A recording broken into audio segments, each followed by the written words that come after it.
Hi there. Before I tell you my story, let me just say, thank you for listening. This isn't easy for me to share, but I've reached a place in life where silence no longer serves me. If what I'm about to say helps even one person feel seen, then it's worth every word. My name is Sienna, I'm 33 years old, and I'm 7 months pregnant. I live in a quiet neighborhood in Brookhaven with my husband Adrian, who's the only person in my life that's ever made me feel truly safe. Our home isn't extravagant, but it's filled with peace, honesty, and warmth, three things I never experienced in my childhood. Most evenings, I find myself by the window, hands resting on my belly, listening to the stillness of the world outside. It's in those moments that I reflect on everything I've walked away from: my family, their wealth, their pride, their control. I've made peace with my choices, but I would be lying if I said I didn't sometimes feel the sting of what could have been, had things been different. 4 years ago, I cut ties with my parents and my sister. The final break came when I told them I was pregnant. Instead of joy or support, I was met with judgment, sarcasm, and insults. My mother, Erica, said I wasn't ready to be a mother myself. My father, Philip, warned me not to give my child the Williams last name, as if my child were some kind of stain on their legacy. And my sister, Jenna, laughed and asked if I planned on raising the baby in a rented apartment with secondhand furniture. I left their house that day and never looked back. I wasn't supposed to hear from them again. But 2 days ago, my phone rang. It was my mother. I hesitated before answering, the old tension creeping up my spine. Her voice, cold and calculated as ever, carried through the line. "We're hosting a baby shower for you this Saturday at Listener, 8 p.m. sharp. Everything's arranged. Be there." There was no warmth in her voice, just expectation. I didn't respond right away, but something in me knew this wasn't about celebration. It was about control. Again, I agreed to come, not because I wanted their approval, but because it was time to confront everything once and for all. Saturday arrived sooner than I expected. As I stood in front of the mirror adjusting the soft folds of my navy maternity dress, I caught my own reflection and hesitated. I didn't look like the women in my family, no flashy labels, no polished perfection. Just simple, clean, and comfortable. And yet, I felt powerful. My hand instinctively cradled the curve of my belly. I wasn't just going for myself anymore, I was going for him. For Leo. Adrian walked in, adjusting the cuff of his suit jacket. "You sure you want to do this?" he asked gently. His eyes always held so much care, like he could see the weight I carried even when I smiled. I nodded, firm but calm. I need to look them in the eyes one last time. We arrived at Listener just before 8 p.m. The restaurant's golden glow spilled onto the cobblestone path outside, its Art Deco facade glittering with wealth and exclusivity. It wasn't my kind of place, but I knew it well. Adrian had taken me here once, years ago, when it first opened. Back then, it felt intimidating. Tonight, it felt like a stage. Inside, the air smelled of butter, wine, and roses. The maitre d', a polished young man named Tyler, greeted us with a forced smile. "Are you here for the Williams party?" I nodded. His face flickered with unease. "Actually, they've already finished their meal." Confused, I reached for my phone and showed him the message from my mother. She said 8 p.m. Tyler leaned in slightly and lowered his voice. "Their reservation was at 6. I think they changed the time." Of course they did. I should have expected it. With a sigh, I thanked him and followed him toward the private dining room. The moment I stepped in, my stomach turned, not from the baby, but from the atmosphere. The table was cluttered with empty wine glasses, dessert plates, and half-eaten entrees. My mother Erica sat at the head of the table, draped in pearls and wrapped in a white Chanel jacket, sipping her drink like royalty. My father Philip looked awkward, fiddling with his napkin. And my sister Jenna, ever the star of her own show, leaned back in her chair, scrolling through her phone with a smug smirk. "Oh, Sienna, you made it," Erica said with mock surprise. "We were starting to think you weren't coming." I didn't sit down. The message said 8. Jenna looked up and shrugged. "I told her 7. Maybe you read it wrong." I stayed silent. knowing exactly what game they were playing. But this time, I wasn't going to fold. I stood at the edge of the room, taking in the scene like an outsider observing a play. Erica gestured toward a waiter, who brought over a folded bill in a leather booklet and placed it neatly at the center of the table. "Well," she said brightly, "since the guest of honor is finally here, we were just about to take care of the check." I narrowed my eyes. Something didn't feel right. "You've already eaten," I said. "What check?" Erica looked directly at me, her smile sharp as glass. "The baby shower dinner, of course. Custom menu, wine pairings, floral arrangements, it all adds up. But it's your special day, Sienna. Naturally, we assumed you'd cover it." My heart thudded. "Excuse me?" Jenna leaned forward, elbows on the table, her voice dripping with condescension. "Come on, Sienna. You're married to a CEO. Surely a little celebration like this isn't a big deal. It's just $6,800. I blinked, stunned. "You planned a baby shower I didn't ask for, purposely changed the time so I'd arrive late, and now you expect me to pay for it." Erica waved her hand. "Don't be dramatic. It's not about the money. It's about respect. This is a Williams family event. You represent us whether you like it or not. Or would you have preferred pizza and paper plates?" I felt Leo shift inside me, as if he, too, sensed the rising pressure in the room. My hands trembled slightly, but I kept my voice steady. "No. I'm not paying for this. You set this up to humiliate me, and I won't be part of it." Philip cleared his throat uncomfortably, but said nothing. Jenna laughed, a quick, dismissive sound. "Of course she won't. She never takes responsibility for anything." I turned to leave. "I don't owe you anything, especially not $6,800. Erica stood up, her voice growing sharp. "You ungrateful little girl. We built this name. We gave you everything. And now you spit in our face like this." I turned back, my voice louder this time, firm. "You didn't build anything. You bought appearances. I'm done pretending I owe you gratitude for your cruelty." That was the moment her face changed. Rage flushed her cheeks, and in one swift motion, she reached to the host's stand beside her, where the thick wooden menu board still sat. Before I could react, she lifted it with both hands and brought it down on my head. The room erupted in gasps as the heavy wood cracked against my skull. I stumbled back, the pain sharp and immediate, blood beginning to drip down the side of my face. My legs gave out beneath me, and I collapsed. Everything around me blurred into streaks of gold and red, the chandeliers above, the horrified faces, the distant clinking of glasses that suddenly fell silent. I was aware of the warmth trickling down the side of my face, the weight of my body sinking into the cold marble floor, and the gasp that escaped my lips not because of pain alone, but because I feared for the little life growing inside me. Then I heard his voice. "Sienna?" Adrian's footsteps thundered across the dining room. He dropped to his knees beside me, panic etched deep in his face. His hand cupped the side of my head as he gently turned me toward him, his thumb brushing away a streak of blood. "Stay with me," he whispered. "It's okay. I've got you." He looked up, voice firm and furious. "Call 911. She's pregnant, she's bleeding." The restaurant staff scattered into motion. Tyler, the manager, was already dialing his phone. Several waiters ushered other guests away as the air grew thick with disbelief and fear. Erica stood frozen, the wooden menu board still in her trembling hands. Her eyes darted between me and Adrian, her mouth parted, as if the reality of what she'd just done was only beginning to settle in. Jenna, for once, was speechless. Philip sat pale and motionless, staring down at the wine glass in front of him like it might give him answers. Within minutes, the screech of sirens sliced through the silence outside. Red and blue lights flashed across the restaurant walls as police officers and paramedics rushed in. Adrian gently stepped aside as a medic knelt to examine me, asking questions. Was I dizzy? Could I feel the baby moving? Could I speak? I nodded weakly, whispering, "My head and my baby."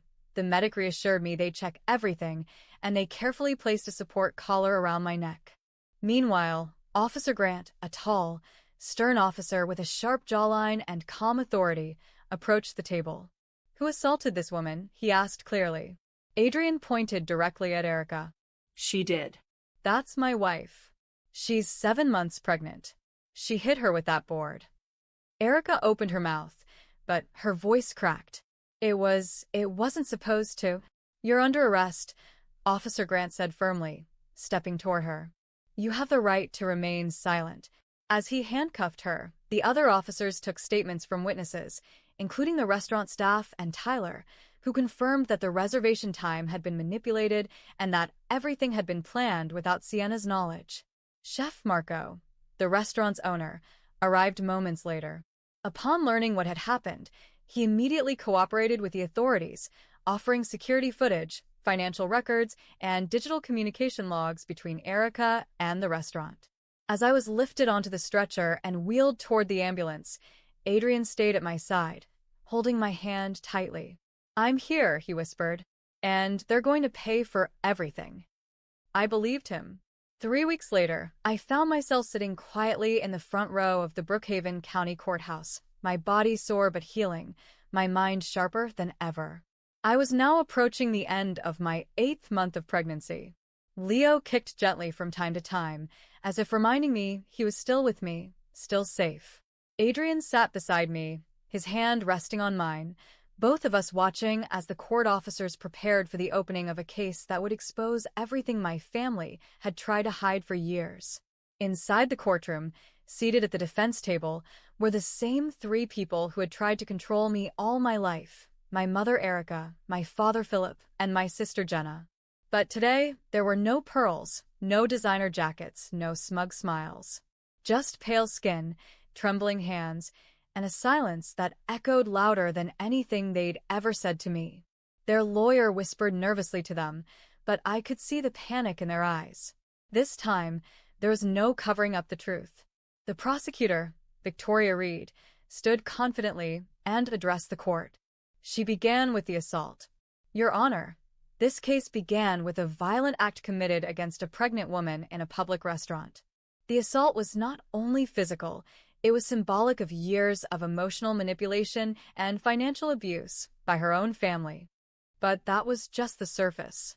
Victoria then presented the restaurant security footage, clearly showing Erica lifting and slamming the wooden menu board against my head. She played audio clips of the conversation before the attack, proving the $6,800 bill was part of a planned humiliation. Then came the second part of the case, the financial crimes. Victoria laid out a timeline of years of fraud committed by Philip through the Williams family real estate business: falsified invoices, embezzled funds, hidden debts dating back to 2010. Jenna's role in it all became clear. She had collected a salary for years without real work, filed false documents during her divorce, and claimed fake sales figures to maintain her image. When Adrian took the stand, he spoke with clarity and unwavering composure. "They tried to bury my wife in shame, in fear, in debt, but they forgot who she really is. And they underestimated me. I own Listener, and I had every record, every message, every surveillance angle saved." He provided spreadsheets, emails, and call logs. He testified not only to the restaurant attack, but also to the fraudulent behavior that had long tainted the Williams name. The courtroom was still when Victoria concluded. "What we have here is not a family legacy. What we have is a legacy of fraud, abuse, and manipulation. And now, justice must be served." The defense tried to paint it as a misunderstanding, Erica's actions as a moment of emotional distress, Philip's choices as financial desperation, Jenna's involvement as minimal. But it didn't matter. The truth was too loud to be ignored. The judge took only a few days to return with a verdict. The courtroom was filled with a heavy silence as the judge entered and took his seat. I sat upright, one hand on my belly, the other clasped in Adrian's. My heart pounded, not from fear, but from the weight of this moment. Years of silence, humiliation, and emotional torment had led to this single point in time. I didn't know what justice would feel like, but I was ready to find out. The judge, A composed and clear-voiced man in his 60s adjusted his glasses and read from the documents in front of him. In the matter of Erica Williams, Philip Williams, and Jenna Williams, this court finds the defendants guilty on multiple counts including assault with a deadly object, financial fraud, embezzlement, and falsification of legal documents. Erica closed her eyes. Jenna's shoulders collapsed. Philip exhaled shakily, his face ghostly pale. The judge continued. Erica Williams is hereby sentenced to 5 years in state prison for aggravated assault and accessory to financial fraud. Philip Williams is sentenced to 6 years in prison for embezzlement, tax fraud, and falsification of business records. Jenna Williams is sentenced to 4 years in prison, with 1 year suspended, for her role in document fraud, illegal income claims, and participation in false reporting. He paused, then looked directly at the defense table.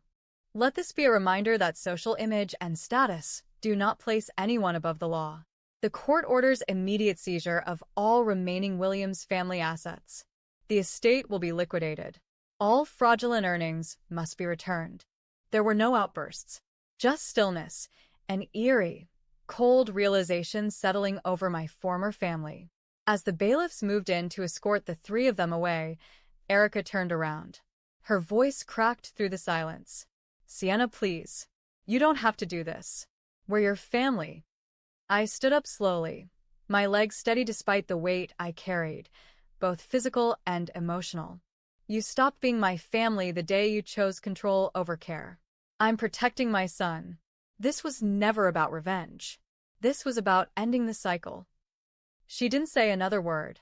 The 3 of them were let out in cuffs, their steps heavy and defeated.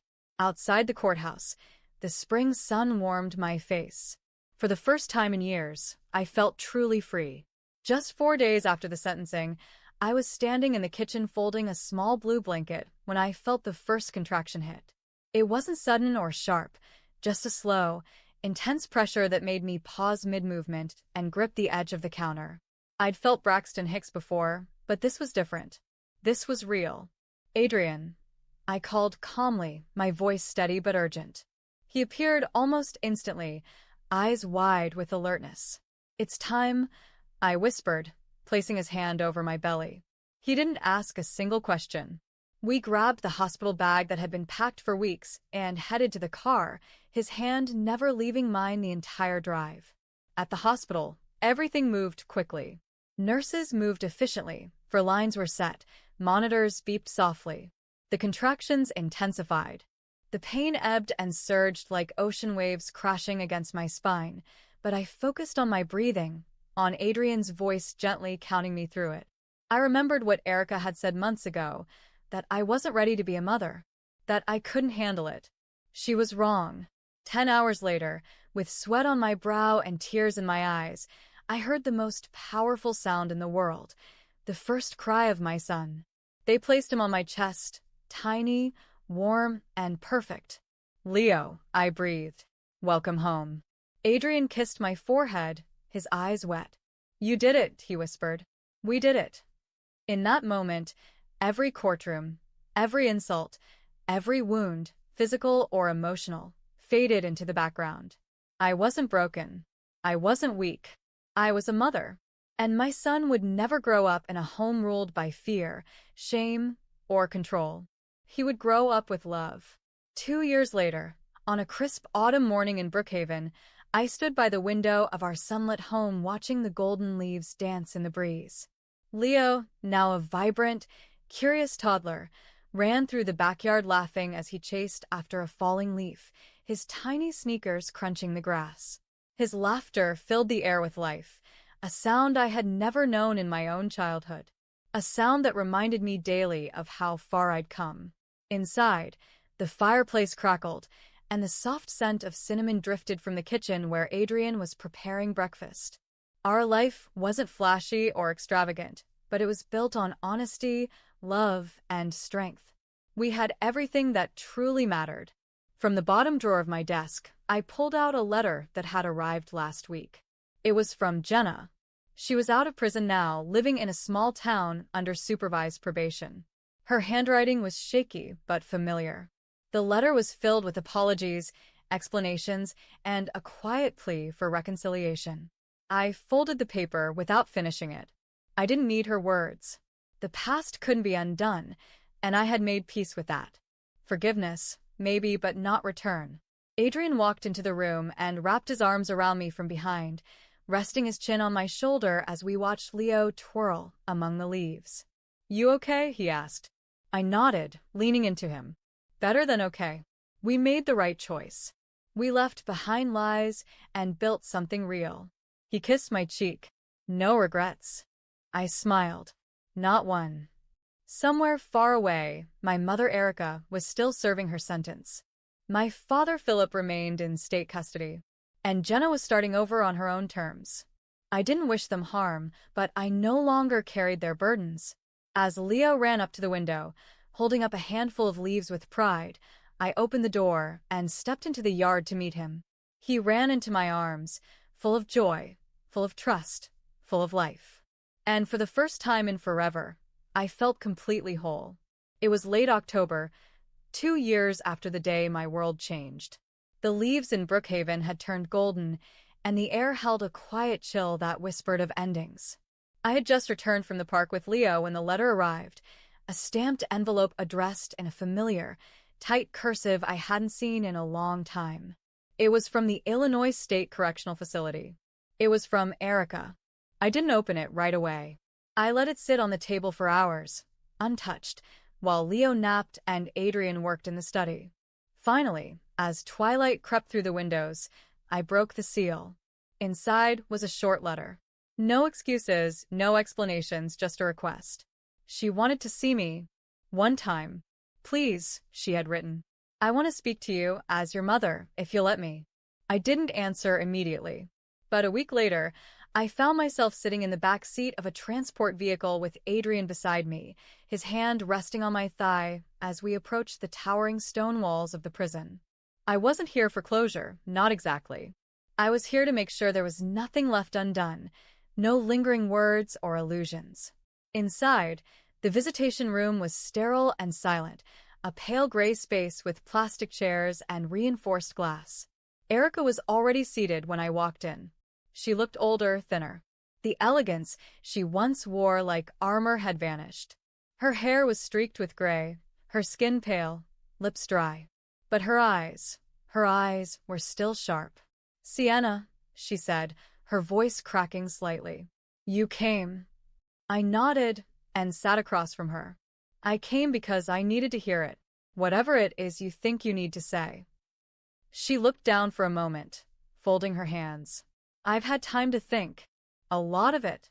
And I know now. I was cruel. Not just once, but for years. I punished you for being different. I let pride come before love." I didn't respond. I needed her to say it all. I told myself I was protecting our family's image. But what I was really doing was hiding my own fears, my failure as a mother. "You didn't deserve the things I said. Or what I did at the restaurant. I hate that that's what you'll remember." I leaned forward slowly. "It's not all I remember. I also remember every time you looked at me like I was a stain. Every time you made me feel like love had to be earned by obedience." Tears welled in her eyes. "I'm sorry." I took a deep breath. "I didn't come here to give you forgiveness, Erica. I came here to make peace with the truth. And the truth is I survived you. I built a life without your approval. I raised a child without your judgment hovering over me. And I'm not angry anymore. I just don't need you in my life." Her lips trembled. "Is he healthy?" "Your son. He's perfect," I said, standing up. "And he'll never know this place. Or the woman you used to be." As I turned to leave, she called out, "Do you hate me?" I paused at the door, but didn't turn around. "No. I've simply moved on." And with that, I walked out, feeling lighter than I had in years. In the parking lot, Adrian stood waiting beside the car. I slipped my hand into his, and together, we drove home to the life we'd built from honesty, love, and resilience. The past no longer followed me. It stayed where it belonged, behind bars. If you connected with his story and felt the weight of Sienna's journey, I'd truly appreciate it if you could like the video, share your thoughts in the comments, and subscribe to the channel for more powerful real-life inspired stories like this. Your support helps bring more voices to life, stories of strength, survival, and the quiet victories that matter most. Thank you for being here.